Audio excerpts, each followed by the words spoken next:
Again, dito lang yan sa Formosa Boulevard Station, dito sa Kaohsiung. Actually, pumasok tayo dyan kanina sa bibig ng dragon at lumabas tayo sa kanyang buntot. 05, bound for Zuoying, is now arriving at platform 1B and will depart at 7:51. At welcome sa day 4 ng ating Taiwan travel. So, ngayon ay pupunta tayo ng Kaohsiung City sa south ng Taiwan at sasakay tayo ng high-speed rail train, NAX naman. So, ayun, i-explore natin ang mga places of interest doon. Konti lang naman, siguro mga 3 or 2. Ganun. Kasi sabi nila mainit daw doon. So, mukha pa kong fresh ngayon. Kakaligo lang. Siguro mamaya-maya pawisan na naman tayo. So, ayun. Maghihintay pa tayo dito. Mga 1 hour pa.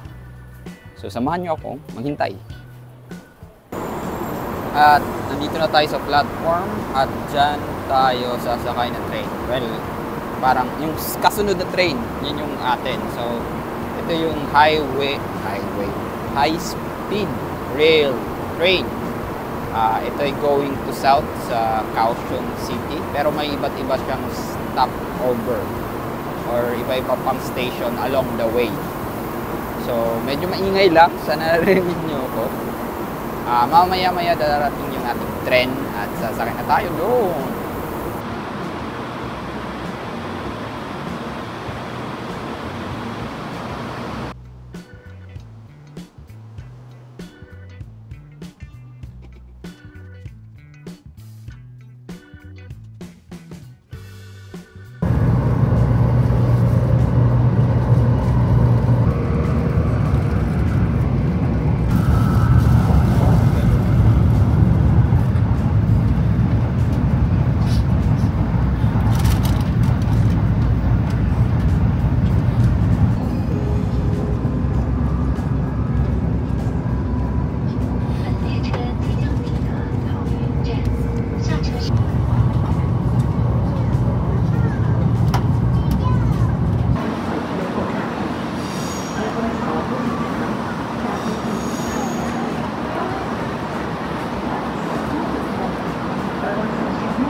And nandito na tayo sa Zuoying Station dito sa Kaohsiung City. At ang una natin gagawin ay syempre kakain. Dahil nag-sandwich lang ako kanina, so gutom na ako. So kakain. Hahanap tayo ng makakainan dito. Nandun yata. At yun, lunch na yun bago tayo pumunta sa iba't ibang lugar dito sa Kaohsiung. Tatlong lugar. Iba't ibang tourist spot. Actually, 2 lang yung plano ko. At pupuntahan natin yon, pero again, kakain muna tayo. Tara! Well, bago tayo maggala or kumain, siya may dala akong backpack kasi na malaki. Mabigat for 2 days worth na trip dito sa south. So, ayan, meron silang lockers dito. So, magbabayad ka lang sa machine. Bubukas na yung locker. At pwede nung doon mo ilagay yung mga mabibigat mong bag para free ka nang magala. So, yun yung gagawin natin. So, dyan sa locker niyan. Yan. Magbabayad na tayo at pagkatapos nito ay pupunta tayo sa kakainin natin.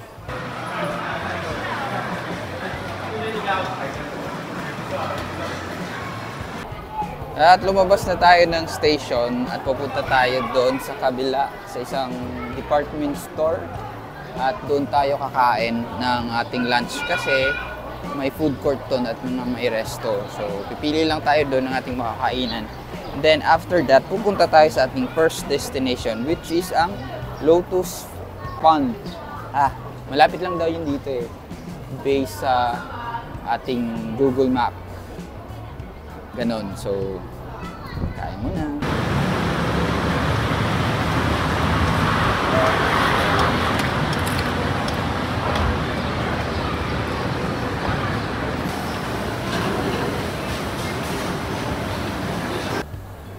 Finally, nakita na rin natin yung food court. Nandito sa upper floor lang pala. At again, Korean food na naman yung napili natin. Maraming Japanese dun, tsaka ibang Chinese. Pero, I think, mas pleasing to the eye kasi yung Korean. Kaya, ito yung una nating pagkain dito sa Kaohsiung. Korean food sa Taiwan. Basta, may lunch na tayo. At again, mamaya pupuntahan natin ang Lotus Pond.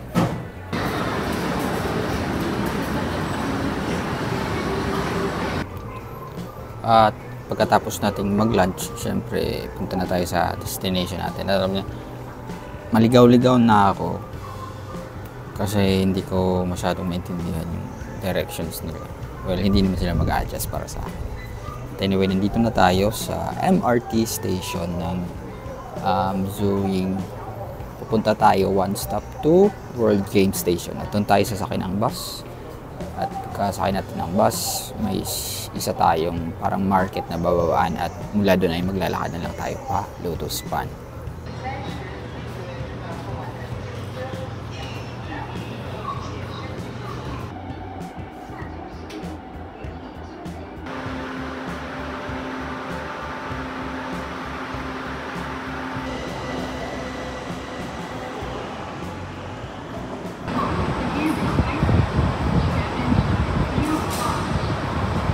Ito na tayo, naghihintay ng bus papunta sa Zuoying Market. At mula doon, lalakarin na lang natin yung Lotus Pond. Kaso ang init, tagal lang bus. May dumaan na kanina pero hindi ako sure, kaya hindi ako tumuloy. Pero naghihintay ako ngayon ng bus. Tagal-tagal.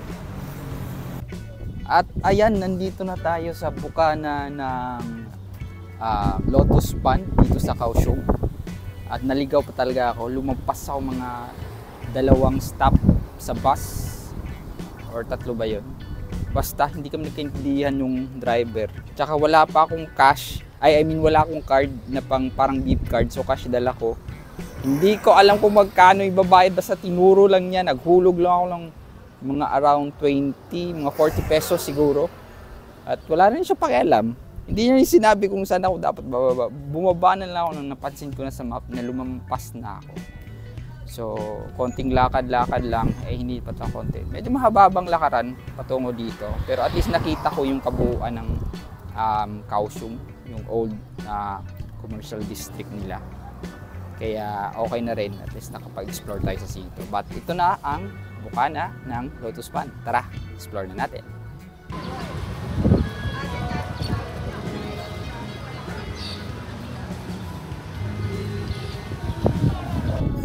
So ito yung bubungan sa inyo, no? Ito magandang para siyang gate na Chinese yung characters. Chinese architecture yung design. Siyempre, mga Chinese yung mga taga-Taiwan. So, yung kubuan din. Pasok na din natin.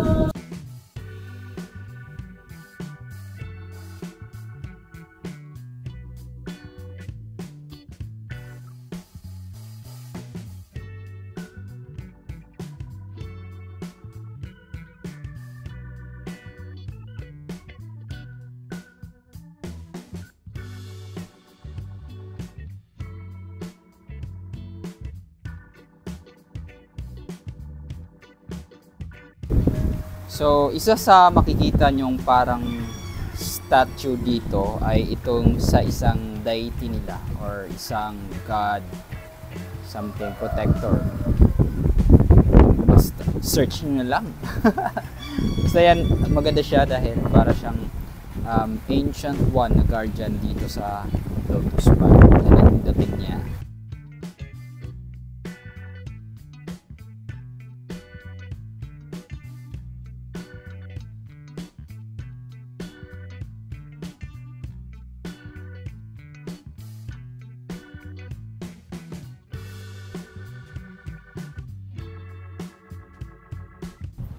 So, sa paligid din ng kanyang bridge, ayan, makikita niyo yan, meron din mga maliliit na statue ng mga warrior gods siguro to. Yan, meron din pagoda both sides. Ayan doon, parang symmetrical yung design niya. Napaka-Chinese talaga ng architecture na to dito. Ayan. Anyway, ang Lotus Pond nga pala ay isang man-made na lake dito sa Kaohsiung, no? So nagsisilbi siyang isang parang center for attractions dito sa city na to, no? Isa lang to yung statue ng deity, isa lang to sa mapupuntahan mo. Meron dong mga statue ng mga dragon at tiger, meron bang iba't ibang pagoda na pwede nating i-explore within this man-made lake.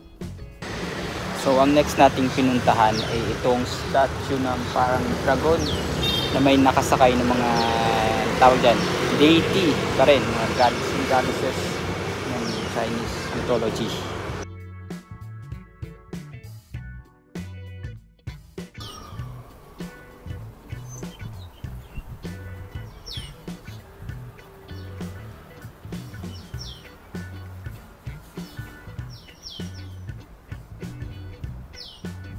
Actually, pumasok tayo dyan kanina sa bibig ng dragon at lumabas tayo yun sa kanyang puntot or dulo. Ganon, behind. So, maraming drawings doon, calligraphy, icons. Basta marami doon. Makikita nyo yun sa isang walking tours ko sa kabilang channel. So, ayan, ito yung dragons, ay yung mga deities sa taas. Hindi lang natin na puntahan yung dragon at tiger doon pa sa malayo kasi under renovation rin siya eh. So hindi pwedeng pasukin.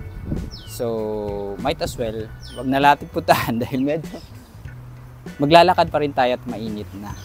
So ayan. So ang next natin ay yung Buddha Museum naman. So tara, let's. Ang init. Grabe.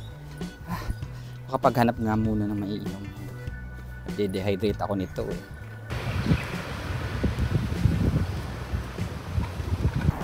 So bumalik muna tayo sa station. Dito sa yung binabaan natin kanina mula sa high speed rail. Kasi dito yung may bus papuntang Pho Quang Buddha Museum. So mas makakamura tayo compare kung mag-taxi tayo tsaka Uber kasi 4,000 yun two-way, so ang mahal. So magbabas tayo, so bumalik tayo dito sa station at maghihintay tayo ng E02 na bus. Ang nakapagod pero last naman na destination ito. So hindi tayo natuloy sa Pho Quang Buddha Museum dahil hindi tayo umabot sa bus. Kasi medyo nagtagal tayo dun sa Lotus Pond kasi nga naligaw tayo ng konti ng slide. Tapos nag-video pa ako dun para sa isa kong vlog. So ayun, tiningnan ko dun sa Uber. Ang mahal, aabot ng 4,000 back and forth pesos kung mag-Uber ako. Kaya bumalik ako sa station, sabi nila merong bus. Pero hindi ko na naabutan yung pang 4 na bus or something. Kasi 6 din yung magsasara. So hindi ko na talaga naabutan. So uwi na lang ako. By the way, nandito tayo sa Dome of Light. Ayan. Ito ay nasa Formosa Boulevard Station dito sa Kaohsiung. Ayan.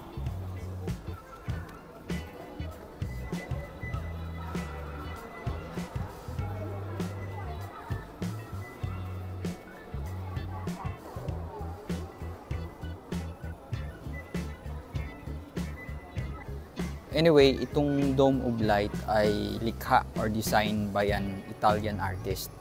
Ito ay considered as the largest art installation na gawa sa individual colored glass or stained glass or masasabi natin ganon. So ayan, again dito lang yan sa Formosa Boulevard Station dito sa Kaohsiung.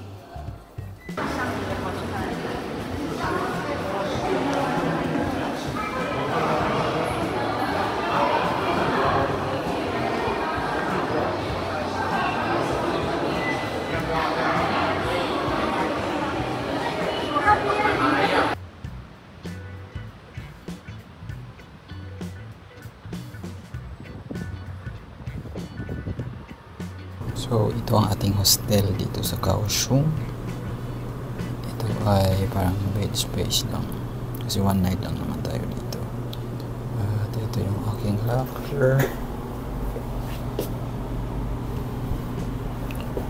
At ito naman ang aking bed. Bed. So, may ilaw tsaka may saksakan. Dito tayo matutulog. At dahil ako'y dakilang patay gutom, so nandito na naman ako sa isang night market. Ito ng Yuhi. Tama ba? Hindi ko na ma-pronounce. Night market dito sa Kaohsiung. Yan. So para lang tong si Minding. Hindi. Para itong isang street na sinira lang for the tourist. Ganun. Sa Seminding parang mas social konti. Dito parang mas raw. Pero same pa rin naman yung mga pagkain. Parang hindi. Mas marami ako nakikita ng seafoods dito. Sa mga karne. Ganun. Siminding parang snacks yun eh. Dito maraming seafoods. So tara, kain muna tayo dahil gutom na ako.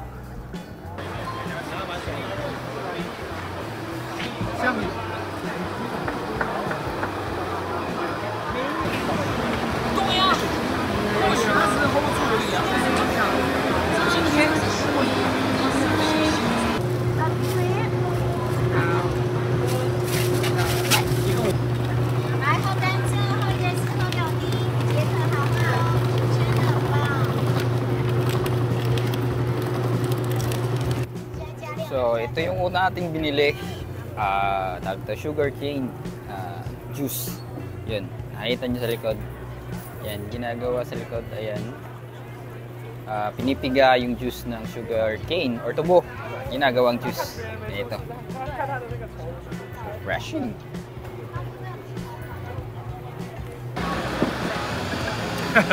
Where are you from? Philippines, huh? Yeah. I see that. You don't have these things there, my friend. It's nothing, no such things. Just Korean things. At so, umorder tayo nitong tinatawag na pork kimchi roll. Ayun. Sabi ni Kuya, Korean dish daw to. So, yeah. Korean na naman tayo. Ayan. Para siyang pork belly na nirolyo sa mga veggies. At may kimchi din. At iba't iba pang mga ingredients. Ganon. So, tara. Tikman natin.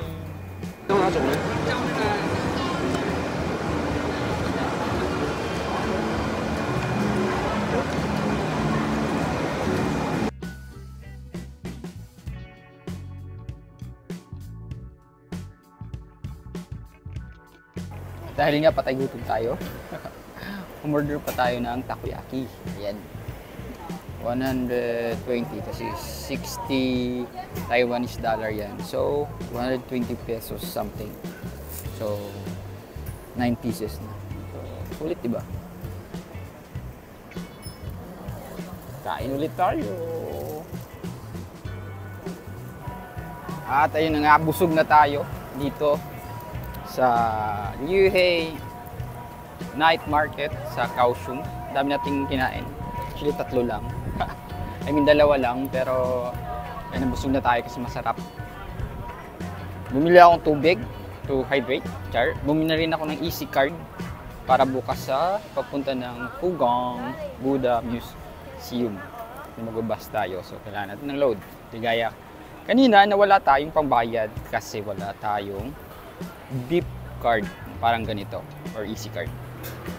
So, ayan. Good night. At ito ang end ng ating araw. Ngayong day 4. Dito na tayo sa Kaohsiung. Nagsimula tayo sa high-speed railway at natapos tayo dito sa night market. So, kung gusto nyo pa ng mga videos na ganito, wow, subscribe na lang kayo, please! At nga pala, kung gusto nyo ng mga walking tours na wala ako, walang boses ko. Basta, walking tours lang, eh meron tayo sa kabilang channel natin, ang Kuya Tours and Trivia. So, makikita nyo doon yung night scene ng Kaohsiung at itong night market. So, visit na lang kayo doon. Anyway, ito ang inyong Kuya Arky, your Kuya Architect. At ito ang Arky Vlogs. Nax. Mwah.